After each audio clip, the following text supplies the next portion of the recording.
চৰকাৰী কৰ্মচাৰীসকলৰ কাৰণে এটা বহুত ডাঙৰ আপডেট আহিছে আৰু সেই আপডেটটো আহিছে government of Assam finance budget ডিপাৰ্টমেণ্টৰ ফালৰ পৰা। ইয়াতে আপোনালোকে ডেট এটা দেখিছে 28/3/2025 আৰু এই যিখন চিঠি এই চিঠিখন আহিছে from secretary to the government of Assam finance budget ডিপাৰ্টমেণ্টৰ ফালৰ পৰা আৰু কালৈকে পঠিয়াইছে সেইটো ইয়াতে আছে। The senior most secretary to the government of Assam all administrative department Dispur Guwahati. তো দেখিলে আপোনালোকে কালৈকে পঠিয়াইছে ক'ৰ পৰা আহিছে সেইটো কথা গম পালে।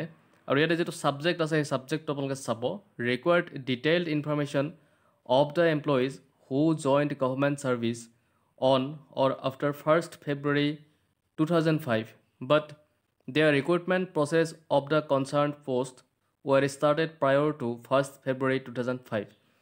ইয়াতে যিসকল কৰ্মচাৰী 2005 চনৰ ফেব্ৰুৱাৰী মাহৰ আগতে তেওঁলোকৰ সেই নিযুক্তিৰ প্ৰক্ৰিয়াবিলাক আৰম্ভ হৈছিলে, তেওঁলোকৰ ক্ষেত্ৰত এই নটিফিকেশ্যনখন বহুত এটা দৰকাৰী হৈ পৰিছে।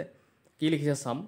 With reference to the subject cheated above I am directed two চে date finance department ৰিকুৱাৰ্ছ the detailed information of employees who joined government service on or after 1st February 2005 but their recruitment process of the concerned post were started prior to 1st February 2005 in the prescribed format Annexure 1.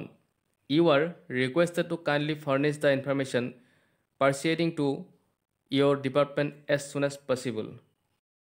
এই কথাখিনিৰ অৰ্থ এইটোৱেই যে 1 ফেব্ৰুৱাৰী 2005 তাৰিখত বা তাৰ পিছত চৰকাৰী চাকৰিত যোগদান কৰা কিন্তু যি পদৰ নিযুক্তি প্ৰক্ৰিয়া 1 ফেব্ৰুৱাৰী 2005 আগতে আৰম্ভ হৈছিল, এনে কৰ্মচাৰীসকলৰ বিস্তৃত তথ্য আহৰণৰ বাবে অনুৰোধ জনাইছে।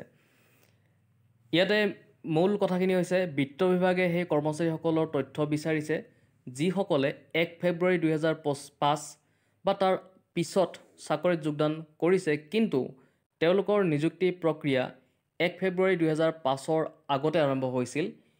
এই তথ্য এনেক্সাৰ 1ত উল্লেখ কৰা নিৰ্দিষ্ট ফৰ্মেটত প্ৰেৰণ কৰিব লাগিব।